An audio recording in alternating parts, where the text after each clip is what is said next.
Hello，大家好，大家好，我是林减七，我是林减七。我最近觉得我思维不是很正常，我不知道我自己多大，我只知道我20多岁，而且我数学特别的不好。我有次打开计算器，用今年减去我的出生年，我是99年的，我就打25减99，然后我看我今年负74了。宝宝，你是一个早产儿啊！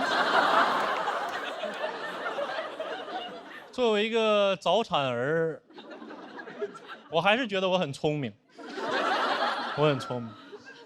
比如说，我想在我脑袋的两边纹身，我想在我头发底下就贴着头皮纹一句话，我想纹一句：“不是让你别减这么多吗？”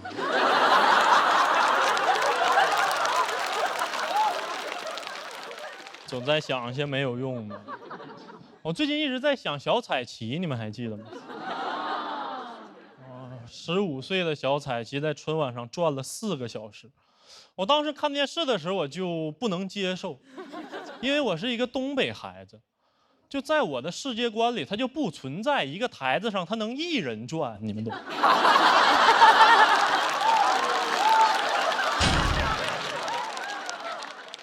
他就转。我去查了一下，他跟春晚的渊源啊，一开始他是在一个舞会上转了2个小时，没有人拦一下孩子。冯小刚看见了，说：“你能转2个点，你就能转4个点。”他不像一个导演，他像一个基金经理。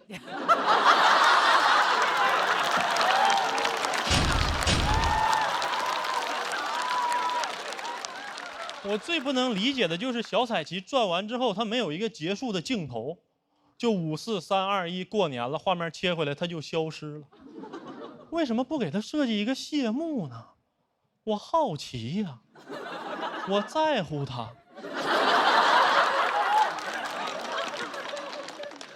你好歹让它转完走一下直线吧。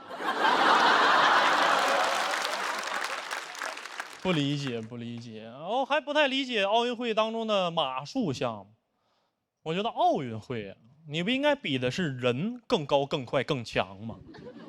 那马驮着你又跑又跳的，最后领奖你自己上去了啊！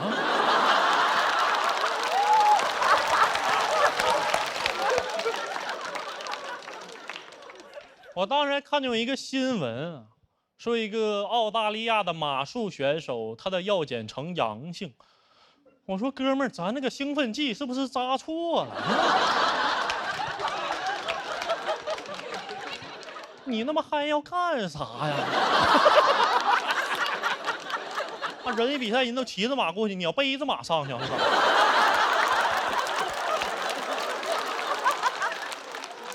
我甚至都怀疑这哥们儿他本来他就不是马术选手，他就是嗨了。他一走到那儿，哎，有个马，走就走了。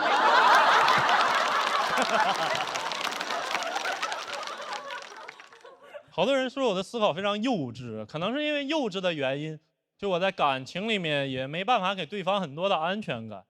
我记得我有一个前任，他就教我，他说你等我每次上车之后，你把车牌照拍下来发给我，这样我会比较有安全感嘛。我就是这么做的，然后过2天他又跟我生气了，他说：“哎呀，那公交车不用拍。”我就这样，我就是这样，就是这样。我从小到大，我身边也没有太成熟的人。我发小也是，我发小他就是幼稚到有一点抽象，就他仿佛完全没在现代社会里生活过一样。一个东西他愿意念什么名，他就念什么名。前2天我问他一个动漫用什么软件看，他说你就用那个哔啦哔啦呀。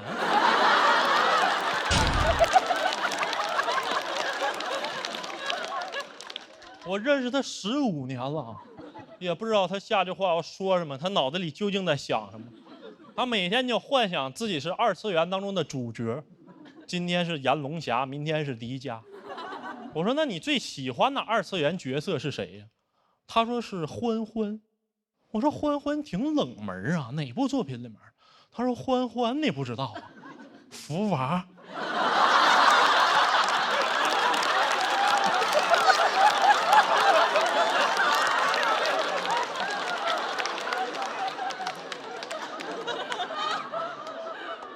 我说没想到还是体制内二次元啊。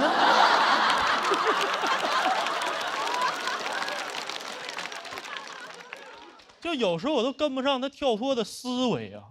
我跟他在路边挑饭店，我说吃羊蝎子吗？他说不吃了，我海鲜过敏。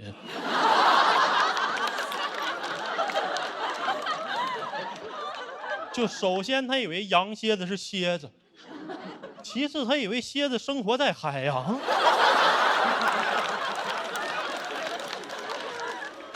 我说哥们儿，那蝎子是山里的呀。他说是哈，你一说闻着是有股膻味儿。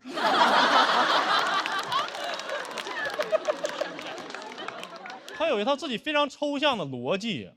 有一天他突然跟我说：“哎，你有没有想过，其实爬山虎比壁虎更应该叫壁虎？”我说谁？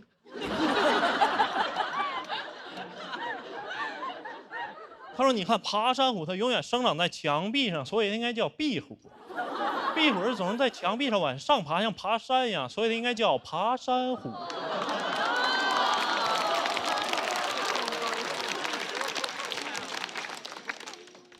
我说：“你给我枪毙了好不好啊？那我脑袋留着还有用呢？我现在分不清爬山虎、壁虎了。”但我也在他身上看见了一种幼稚的力量。我就发现，当你一个人你能做到极致的抽象，你完全活在自己的世界里，你的心将是铜墙铁壁，你受不到一点伤害。我跟他去参加初中的同学聚会，然后有个初中同学就特别装，跟我们说：“你们呐，以后还是得挣钱呐。你看哥们，我现在啊，银行卡现在7位数了。”我心都碎了。我发小是大吃一惊，说：“啊，多少？我银行卡怎么16位呢？”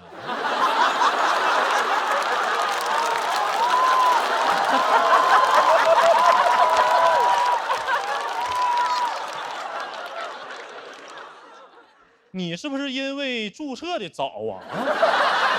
好，讲到这儿吧，谢谢大家。大家好，我叫门枪。哎呀，现在出去跟别人自我介绍、参加活动，我说我叫门枪，他们都会很尊重我。他说：“门老师你好，你这个姓氏很少见。”朋友们，我不姓门，门枪是我的艺名。取这个艺名的意图很简单啊，因为脱口秀讲话需要大量的用到舌头，舌头在上海方言里就叫门枪。所以我出生在上海，我现在才叫门枪。我要是出生在北方，我现在就叫口条。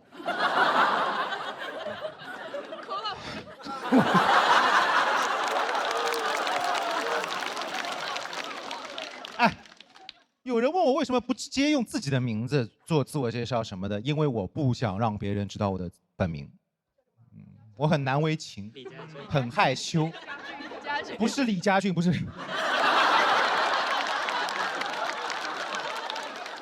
哎呦，我的本名叫张冰洁，弓长张，冰清玉洁。每次自我介绍都有人会说像个小姑娘的名字，对吧？我知道这种感觉很违和，就好比你去问蝙蝠侠 Batman，What's your real name？ 蝙蝠侠说 My name is Cinderella。哎，名字秀气，我小时候长得也很秀气。课间10分钟，小学的时候跟男同学玩游戏嘛，玩一些角色扮演的游戏，他们就会说：“张冰洁，你来演冰冰公主。”我说我不要当公主，他说那你当丫鬟，我说我当公主。冰冰公主。哎，别的男生分配到的都是那种王子、大侠、将军，我分配到的角色都是公主、格格、千金。我也演过一次将军，花木兰。男同学还总是喜欢在游戏里面追求我。我都没同意，因为课间10分钟不够了解一个人。我冰清玉洁没那么随便。我也不理解他们的追求方式，他们不讨好我，他们就互相决斗，而且他们决斗方式也很奇怪，他们互相吐口水。我当时感觉你们还来追求我干嘛？你们不需要我了，你们已经在相濡以沫了。后来还是女生来解救我，我们的女班长拿出了她的法宝——行为规范记录表。那群雄心幼崽一下子情绪稳定了。girls 不但 help girls， 还 help girly boys。我问我爸妈为什么要给我起冰洁这个名字，我妈说，因为名字是家长对你的期待，我希望你冰雪聪明，洁身自好。妈妈，这份期待很有难得。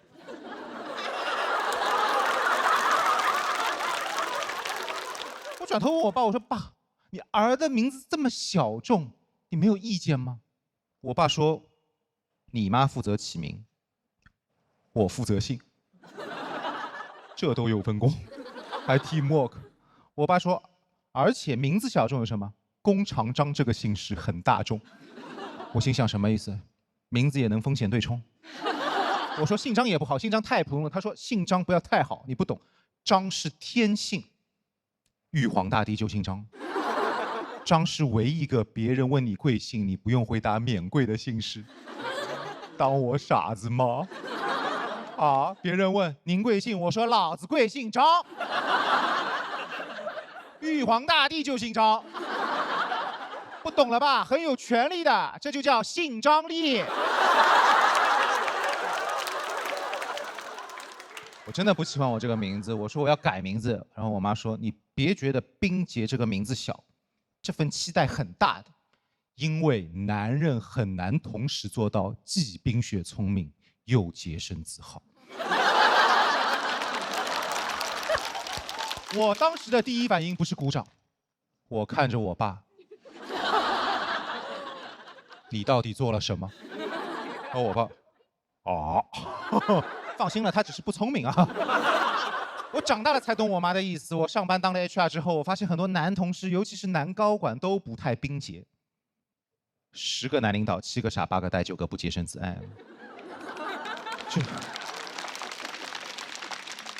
就我们公司的那个 Mike， 在公司里面同时聊3、4个，下了班还要约3、4个，都不知道他时间怎么分配的。怎么说呢？我们都在朝9晚5，他在朝3暮4。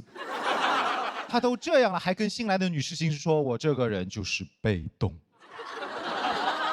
我注定孤独一个人。哇，我是一个 HR， 是一个专业的 HR， 出于专业的素质，我不会因为私人事务给同事穿小鞋，仅限于同事期间。他会跳槽的，他会辞职的，辞职之后就涉及到一个事情，叫做背景调查。难道他不怕别人背调的时候打电话打到我这里来吗？他不怕我会这么说？请问麦克是你们公司吗？对，他这个人的工作态度怎么样？被动。团队合作能力呢？注定一个人。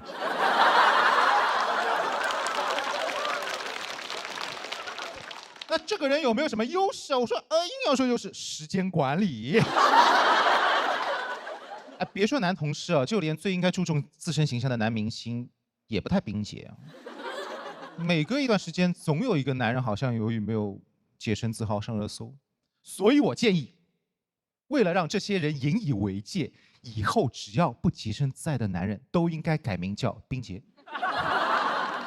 早就应该这样了。之前的吴冰洁。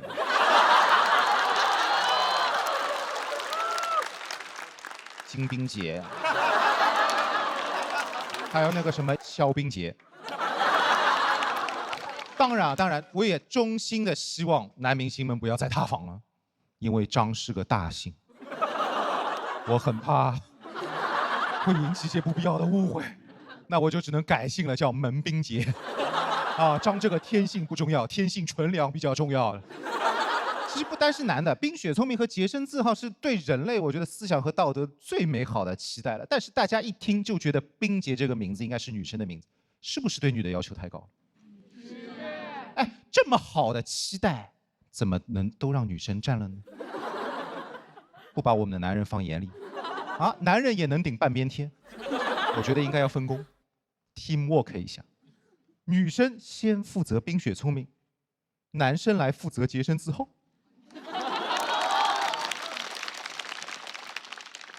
大家以后啊，千万不要再夸男生专一了，因为我们只是做了每一个男孩子都应该做的事儿。谢谢大家，我是张冰洁。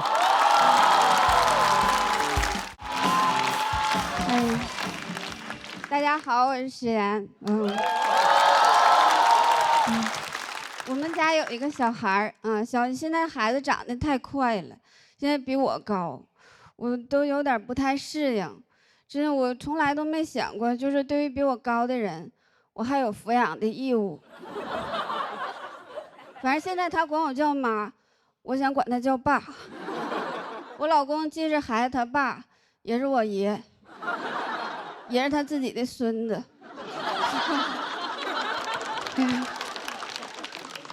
我爸快到青春期了。如果你们家里头没有那种青春期的小孩，其实如果你上网的话，感受是一样的，就都是那种文化程度不高，然后自我意识很强，脾气也不太好。前几天我接孩子放学的时候，就听见两个小孩说，他说今天学的《三国演义》，写的什么玩意儿，想给罗贯中祖坟刨了。我就说文艺圈不好混吧，死多少年了，还有差评呢。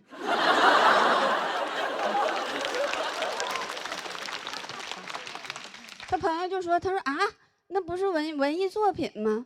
他说那不行啊，他把曹操写成卑鄙小人了，我觉得他伤害了我，因为我就姓曹。那孩子就说，他说那曹雪芹还姓曹呢。他说曹雪芹哪一班？曹雪芹啥哪一班？曹雪芹讲脱口秀的。我青春期的时候没想过刨人祖坟。我是属于那种胡思乱想、智性恋。我那时候成绩不太好，然后但是我生物学的还行，我就天天担心，就是担心将来自己的孩子笨。那个时候就有了那种很严重的生育焦虑。反正我不知道我的孩子是从什么时候开始在天上选妈妈的。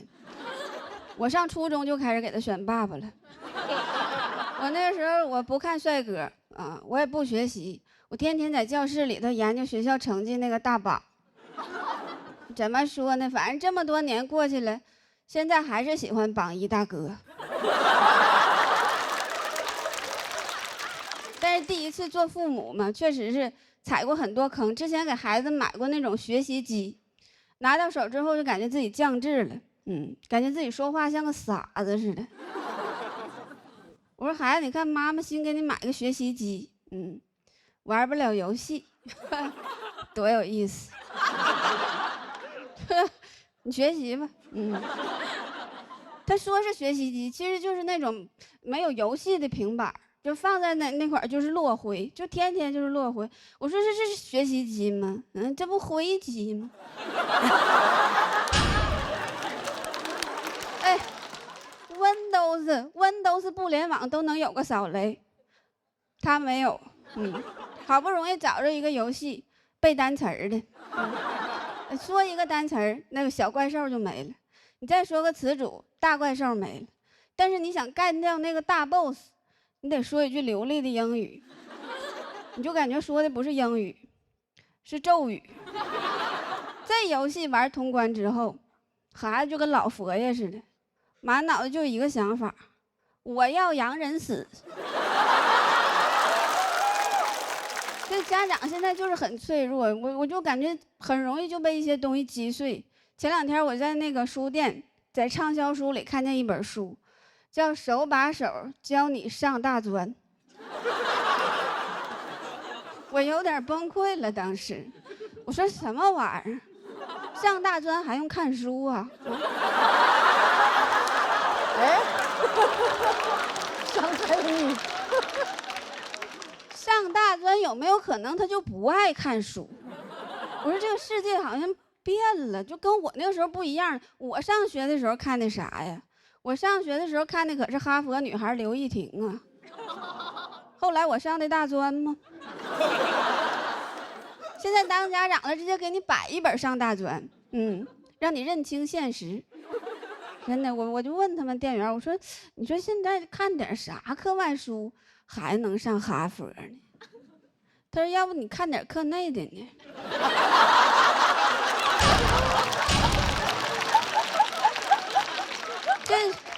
就是现在书看不明白，现在孩子书包我也看不明白。现在小孩的书包叫大容量减负书包，你就感觉这个书包厂家的老板，他小学就辍学了，因为他但凡念到初中，他马上就能学着物理了。那玩意儿体积越大，质量越大嘛。你体积要变大，质量变小了，那确实是减负了。物理书没带。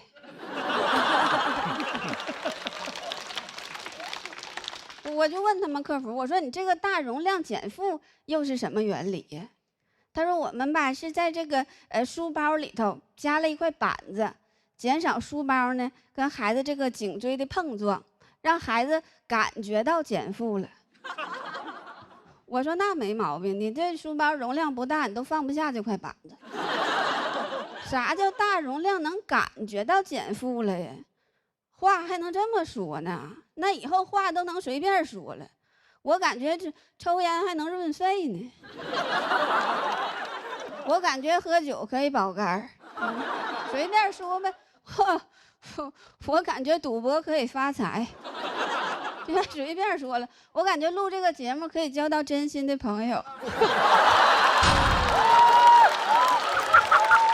随便说，感觉他们请的这些嘉宾、明星、各位导师，他们都是真的懂喜剧。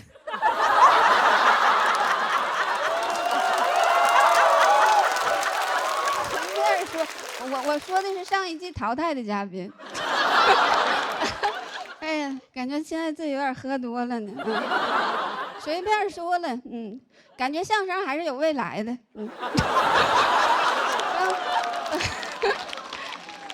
话都随便说了，现在就感觉家长这些话都随便说。前两天我闺蜜就跟我说，她说：“哎，你说等咱孩子高考那天，咱们是不是就可以穿旗袍了？”我说又开始随便说了哈。我说孩子高考为啥妈妈要穿旗袍啊？腿上写答案了。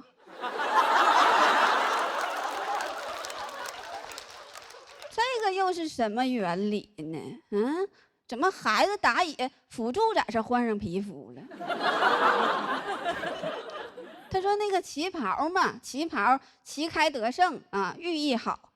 我说那是，我说那不爸爸光膀子寓意也好啊，寓意每个孩子都能有一个光明的未来。所以我有的时候就觉着《花样年华》里边张曼玉跟梁朝伟他们就是没有孩子，他们要是有孩子的话，根本就浪漫不起来。张曼玉天天穿个旗袍，叼个小烟儿，就是等孩子放学呢。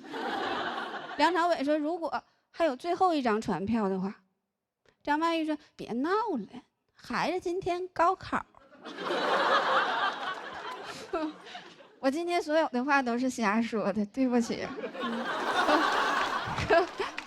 但是我现在还有一句正经话要说，其实可以不用把旗开得胜的重任放在妈妈身上，因为孩子有孩子的人生课题，妈妈有妈妈的花样年华，不然的话我们都是一样的年华。讲完了，谢谢。大家好，我叫陈爱。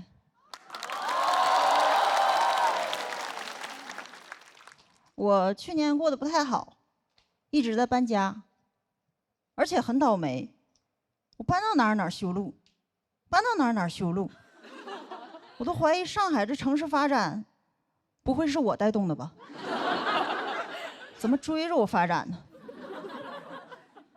是不是上海原本都没有这么多路？我搬多了，才有了路。最近住的地方倒是不修路了，给我弄钟点来了。我甚至发现附近还有个火葬场。本来我只想找个偏点的地方，那这也太偏了，偏到让你觉得这地方就该有火葬场。还有农家乐，也合理，喜丧嘛，方便吃席。这边刚烧上，那边已经起菜了，真的很近。我在家导航过，我家离火葬场不到800米，导航推荐我步行。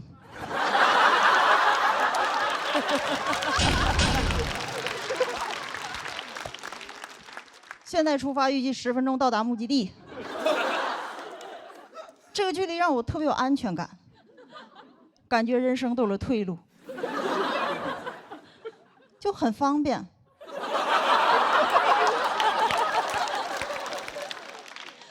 我去剧场坐地铁还有1个半小时，火葬场10分钟走到了。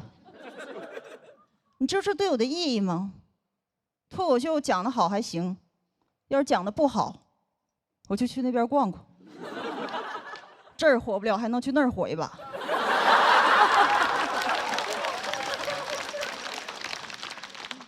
没法在台上风光，我就去火葬场风风光光。而且当你的人生有了退路，你的心态都会特别好。比如我现在都不怕别人催婚，每次听人说你现在不结婚不生孩子，以后死的时候都没人给你送终。我想10分钟的路，送啥送？他们来的没我走得快呢。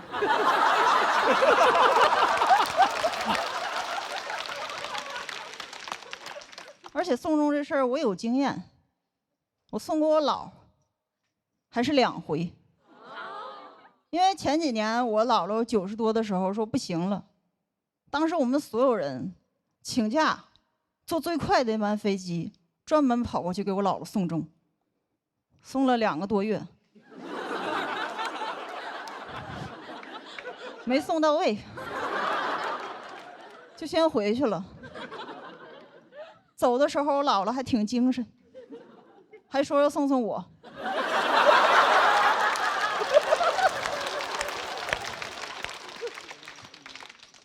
真的，送终真的不能太久，心态会变化。刚去的时候，我想，姥姥，我舍不得你。但2个月之后，我开始觉得，早知道换个便宜点的高铁了，反正你又不着急。来的早不是来的巧吗？所以电视里见亲人最后一面都是姥姥我来晚了，我们是姥姥我来早了，就不能有一次正好，说姥姥我来着了。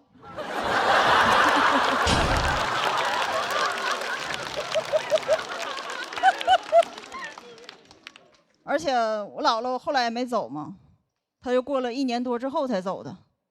这中间我还生了一场大病，差点走她前面。走她前面也很尴尬，我姥姥得咋想？太客气了吧？说好送我走，咋成带我走了呢？所以经历过这件事之后，我绝对不让别人给我送终，因为我特别害怕麻烦别人，尤其是让别人把所有事都推了，专门过来等我死，没有礼貌。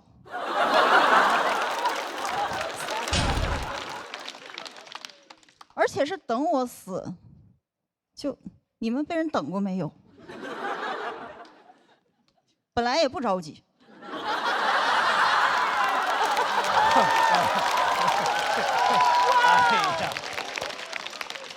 越等越急呀，还是这么多人同时等我，就感觉再活下去都有点不懂事儿了。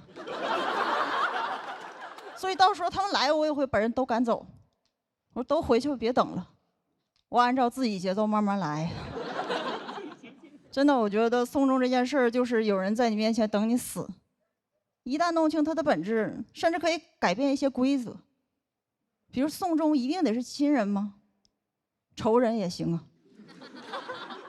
反正大家目标一致，就是送你走嘛。反正我不知道你们，但是如果我哪个远房亲戚要走了，我都不一定想去。我想谁呀？没见过，没啥感情。但如果我最恨那个人要走了，我绝对去，感情太深了。我不光想送送他，我都想催催他。甚至到时候他走了，别说请假，辞职我都去。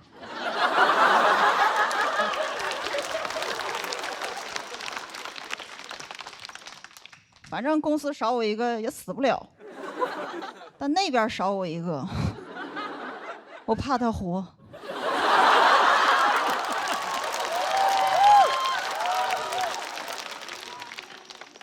而且我送终应该比那些亲人有效率，只要我去，一定给他送走。你们应该也能听出来，我现在有点绝望。确实，今年录这个节目，演员一个个都很卷，还在那争什么复活金牌，有啥用？能复活我姥姥吗？而且我看着这些人在台上那么拼，我就想，你们这么努力图啥？不就是想火，想燃吗？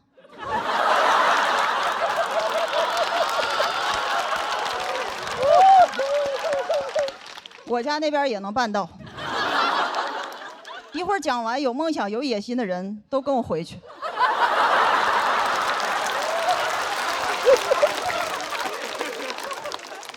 很方便。你在台上想火，需要很努力逗笑观众，也不一定成功。但到我家那边，只需要先躺平，然后跟师傅说：“麻烦你，我要大火。”这样就谢谢大家。Hello， 大家好，我是嘻哈。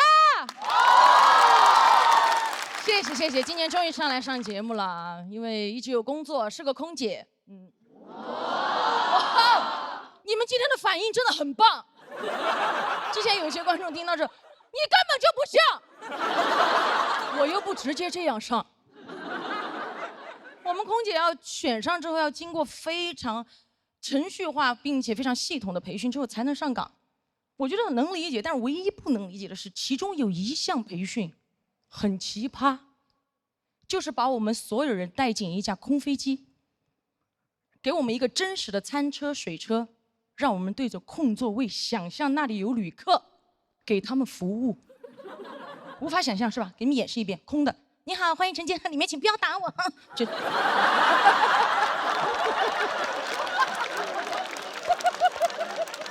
想象嘛，而且还要考试，所以考试当天我就发得很快。我说老师，我发完了。老师看着我说，你怎么这么快就发完了？你同学才发2排，你怎么这么快就发完了？我看着一脸认真的我的老师和我这边的空座位，我说我这边的旅客他们都不要。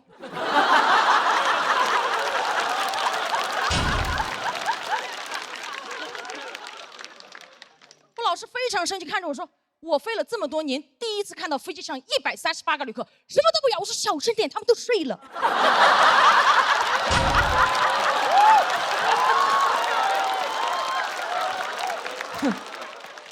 模拟？你怎么模拟？当我真的上飞机工作之后，我发现有些问题真的模拟不了。你不要说旅客的行为了，我连我同事的行为都模拟不了。有一次飞行，我和我同事一起给旅客发水，他一不小心把水洒在了旅客身上，当时情况非常紧急，我看了他一眼，他突然开始假装飞机颠簸。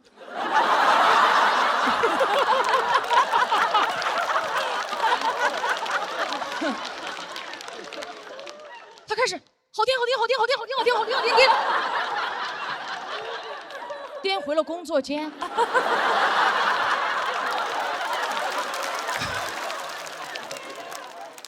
当时那个旅客端着杯子看着我，我看着越颠越远的同事。我那个旅客问我到底谁在颠，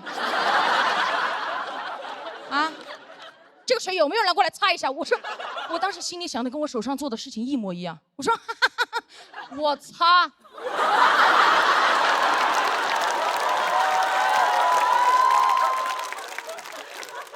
真的很多东西是模拟不了的，一旦跟人挂钩，人是很复杂的，对吧？模拟不了。有一次，一个旅客上飞机，自己的耳机坏掉了，找我要飞机上的耳机。但是因为飞机上耳机的插孔跟他的手机插孔不匹配，而跟我大发雷霆。我给他报纸杂志他都不要，他一把给我摔开，他夹着机票指着我的脸说：“我今天上飞机就是专门来听歌的，听不了歌我就投诉。”他这句话简直给我当头一棒，当当！而且当时周围所有的旅客都已经探出头来想看我怎么解决这个问题了。我被逼到那个地方没有办法，我蹲下问他：“你想听什么？”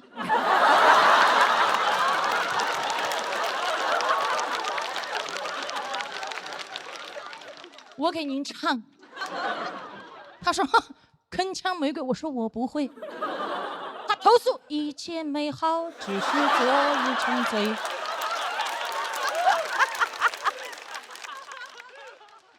单，最后还是被投诉了，因为把他旁边的旅客唱醒了。旁边旅客拔地而起：“老子今天上飞机，不是来听你鬼叫的。”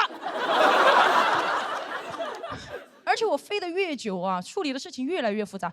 前段时间有一次夜航，一个旅客坐在3个人一排的中间位置，飞行时间太长了，他觉得有点热。他就去厕所把他那个秋裤脱掉。他脱秋裤我能理解哦。他脱的时候看到那个厕所有那个洗手液，他将就在厕所把他那个秋裤洗了。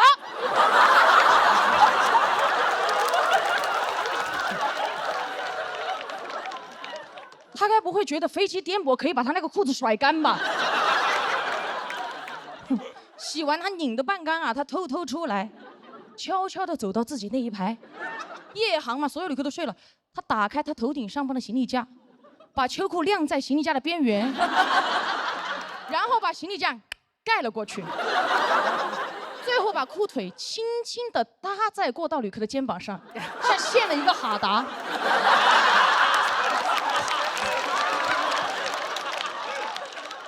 而做完这一切，他发现过道旅客并没有醒。他悄悄地跨过他，回到了自己的座位上。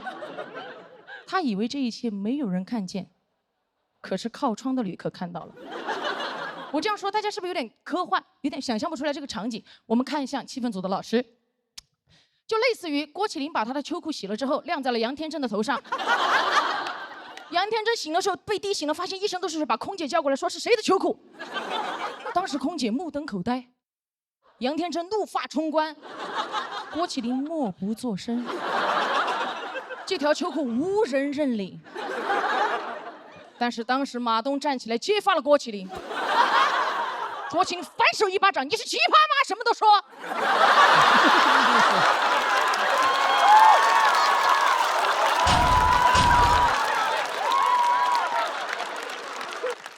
当时天真气的都不天真了，哇，3个人打得不可开交。我当时啊，就跟侯佩岑老师一模一样，礼貌的微笑站在旁边，你们不要再打了啦！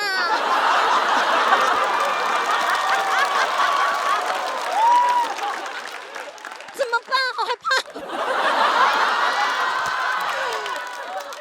当时场景就是这个样子，跟大家还原一下，来看回来。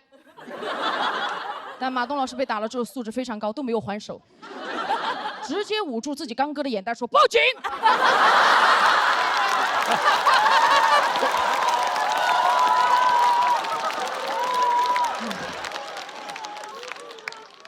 所以就报警了嘛。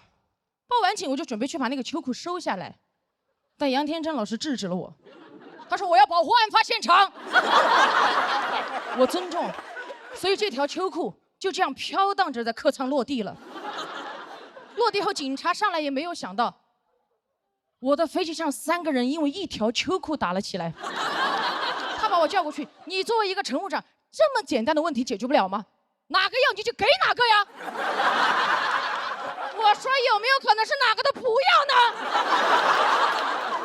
说完，我带着警察进客舱，我说来，一进去我们两个就看见3个人扯着2条裤腿打得咚哧大哧噼里啪啦的，事态已经无法控制了。警察很快把这群秋裤子乐队带走了。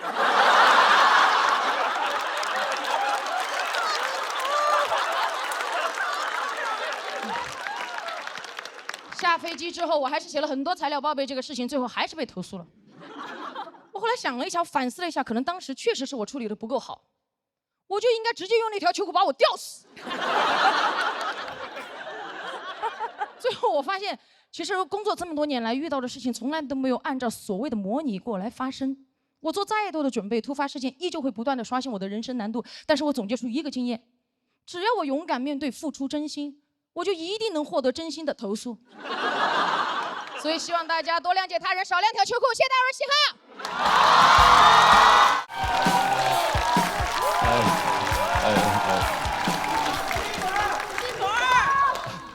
感觉都是我的托儿啊。来了，大家好，我叫辛博。小时候我就在农村生活，你说农村的医疗条件不是特别好，我爸妈就属于那种小病自己看，大病互相看，新型家庭合作医疗。从小我身体不是特别好，经常吃药，但就没吃过那种 OTC 的。我爸指着 OTC 的标志给我讲过，儿子你记着，这个牌子的药啊，没劲儿。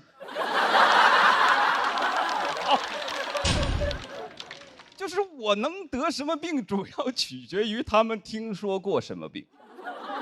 在我理解，这就是听诊。小学的时候发现我后腰有块骨头特别明显，我爸给我的诊断是腰椎间盘突出。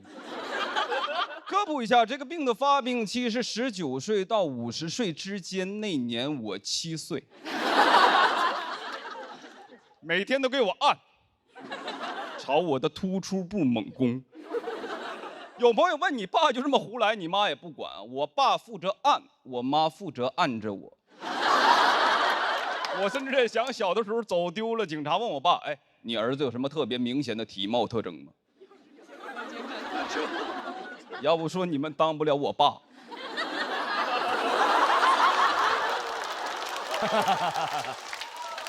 我爸都得说腰上有我的指纹。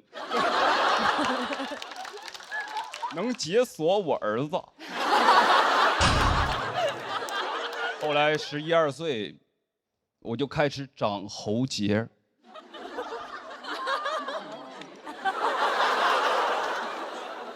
有点害怕，这能按死我吧？天天夹着嗓子说话，转移了，颈椎间盘也突出了。还有一次就是高中打篮球，被队友踩在了我的脚趾上，淤血一直不好，我妈的诊断是灰指甲。当时我爸已经外出打工了，但是通过电话的方式远程参与了我的会诊。2位专家的意见高度一致，确诊真菌感染，就开始了我长达18年的漫漫指甲路。听说那个5%盐酸阿莫罗芬有效果，吃了半个月让我停掉了。说儿子，我发现这个好像是个外用药。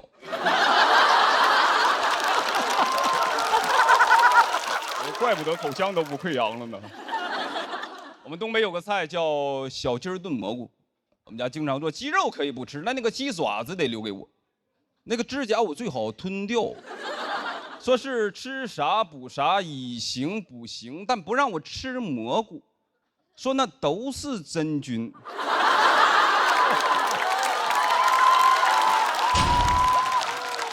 按照这个说法，我特别心疼云南人民，那就是全球灰指甲发病率的高地。我只听说过见手青，不知道有没有见脚灰。昆明就是满城尽带灰指甲。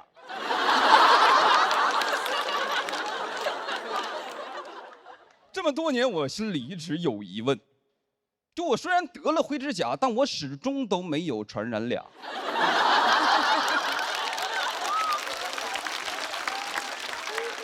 我妈给我的解释是，起码咱们控制住了。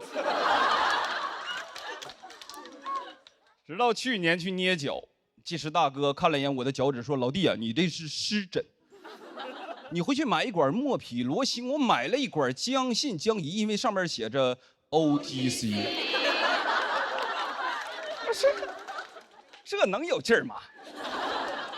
抱着试试看的心态抹了半个月就好了，我感觉我的指甲都想给我托梦。18年了。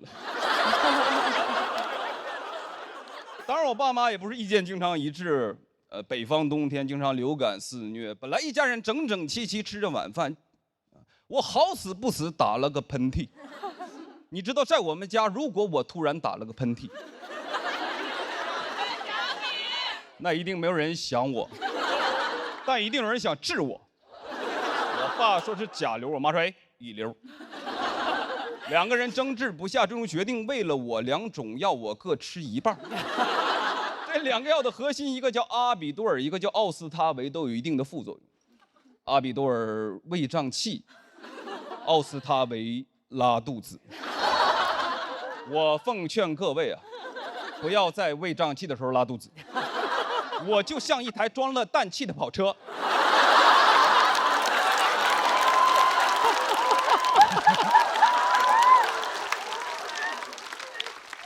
我爸决定送我去医院，因为他发现我的瞳孔开始有点涣散，说我太爷走的时候就这种眼神。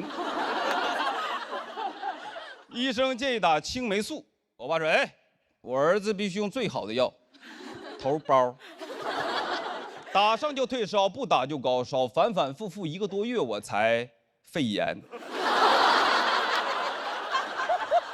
拍了片子说我的肺上有阴影。我说怎么不拍拍心里啊？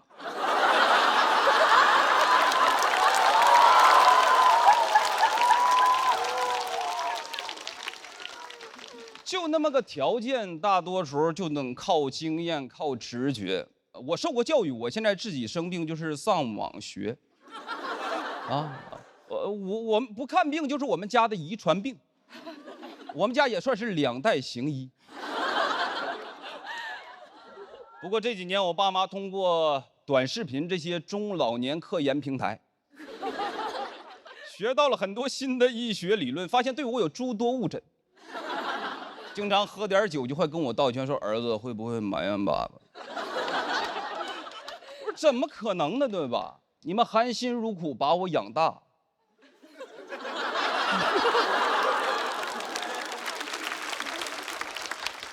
以后就是我养你们。